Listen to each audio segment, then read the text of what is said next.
أهلا بكم. اليوم سنغوص في مجموعة مهمة من الملخصات الأكاديمية، يعني هنشوف كيف نظريات الإعلام والاتصال الأساسية دي بتشتغل. أهلاً بك. فعلاً هي نظريات بتكشف لنا كتير عن قوة الإعلام في حياتنا، سواء القوة الظاهرة أو حتى اللي مش بنلاحظها بشكل مباشر. صحيح. هدفنا نشوف كيف الإعلام بيشكل تصوراتنا، آرائنا، ويمكن حتى مجتمعاتنا.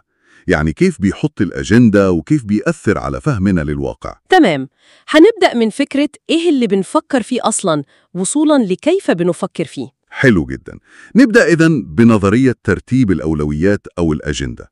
الفكرة أن الإعلام مش بيقول لنا نفكر إزاي، لكن بيقول لنا نفكر في إيه، صح؟ بالضبط، دي كانت ملاحظة أساسية في دراسة ماكومز وشو المشهورة.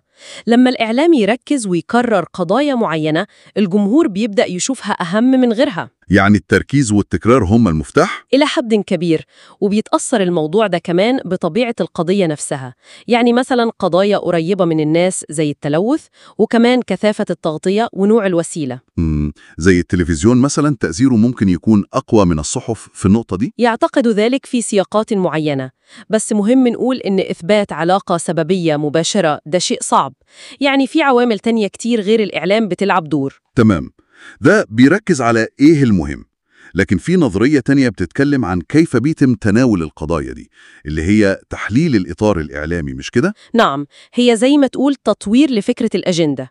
التأطير ببساطة هو عملية اختيار جوانب معينة من الموضوع وإبرازها. يعني كأنهم بيحطوا الحدث في برواز معين؟ بالضبط، الإعلام مش بيقدم الأحداث كده وخلاص، لا، بيستخدم اللغة والصور والتركيز على تفاصيل معينة عشان يوجه فهمنا للحدث ده.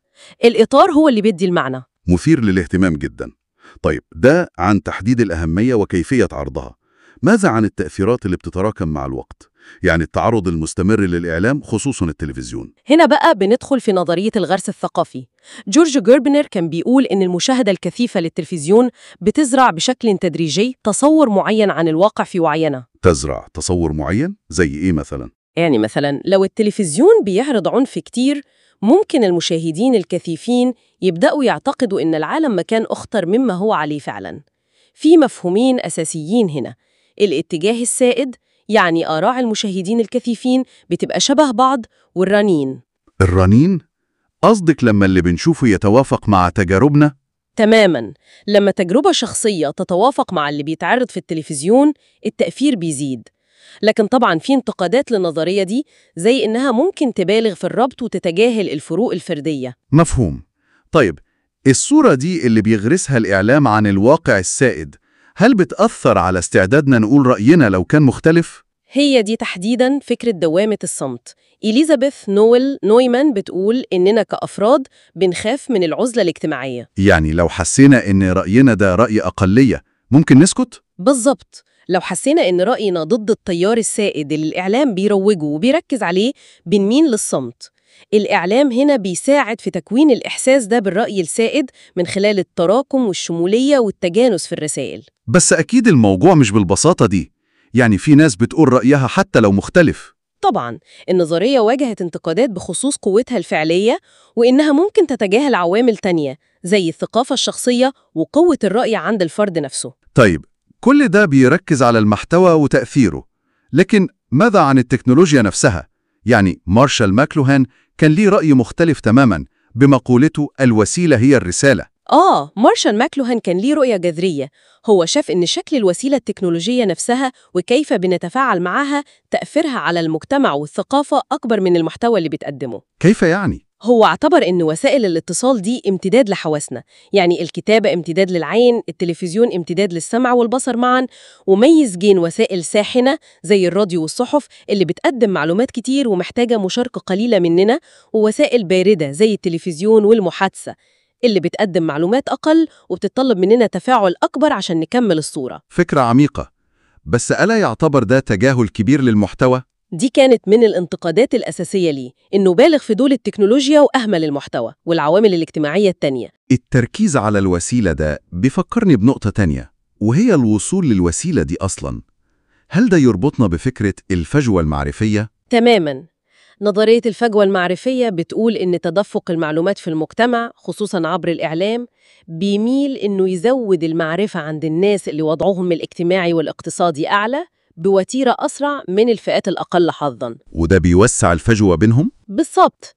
الفروق في التعليم، الدخل، القدرة على الوصول للتكنولوجيا واستخدامها، كل دي عوامل بتساهم في توسيع الفجوة المعرفية دي. يعني الإعلام ممكن يزيد المشكلة بدل ما يحلها أحياناً؟ ممكن يكون له الدور ده لو مفيش وعي ومحاولات لتقليل الفجوة دي، مثلاً بالتركيز على مواضيع تهم كل الناس أو تبسيط المعلومات. طيب، مع كل التأثيرات دي على معرفتنا وآرائنا، هل الإعلام ممكن يلعب دور في مشاعرنا كمان؟ يعني مثلاً قدرتنا على التعاطف مع الآخرين؟ في نظرية مثيرة لدانيال ليرنر عن التقمص الوجداني. هو شاف إن الإعلام خصوصاً في وقته بيفتح لنا نافذة على حيوات ناس تانية وظروف مختلفة. بيخلينا نتخيل نفسنا مكانهم؟ بالضبط. القدرة على فهم مشاعر الآخرين وتوقع سلوكهم دي هو سماها التحرك النفسي. بدل ما نسافر ونشوف بنفسنا، الإعلام بيجيب لنا التجارب دي. وكأن الإعلام بيضاعف قدرتنا على الحركة والتعرف على الآخر؟ هو سماه كده فعلاً، مضاعف للحراك mobility multiplier. شاف إن ده بيسرع عملية التحديث لأنه بينشر التجارب والأفكار الجديدة على نطاق واسع، وده ممكن ينمي التعاطف. إذن الصورة اللي بتتكون عندنا من خلال كل النظريات دي إن الإعلام أبعد ما يكون عن مجرد أداة محايدة بتنقل أخبار. فعلاً هو مشارك فعال في تشكيل إدراكنا، أولوياتنا، تصوراتنا عن العالم، حتى استعدادنا نتكلم أو نسكت وقدرتنا على فهم الآخرين. يعني التأثير متشعب ومعقد جدا، من تحديد الأجندة للتأطير للغرس الثقافي وحتى التقمص الوجداني. ومع كل الأفكار التأسيسية دي، في سؤال مهم بيطرح نفسه النهاردة في عصر الإعلام الرقمي والشبكات الاجتماعية. تقصدي إيه؟ يعني كيف الوسائل الجديدة دي اللي هي شخصية جداً وممكن تخلق لنا فقاعات أو غرف صدى بتعرض لنا بس اللي يشبه آرائنا، كيف ممكن تكون بتغير الديناميكيات دي اللي اتكلمت عنها النظريات القديمة؟ سؤال مهم فعلا. هل بنشوف أشكال جديدة من الفجوات المعرفية مثلا، أو دوافع صمت بشكل مختلف؟ يمكن. هل النظريات دي قادرة تفسر كل اللي بيحصل دلوقتي أو محتاجين تطويرات جديدة؟ دي نقطة تستحق إننا نفكر فيها كتير.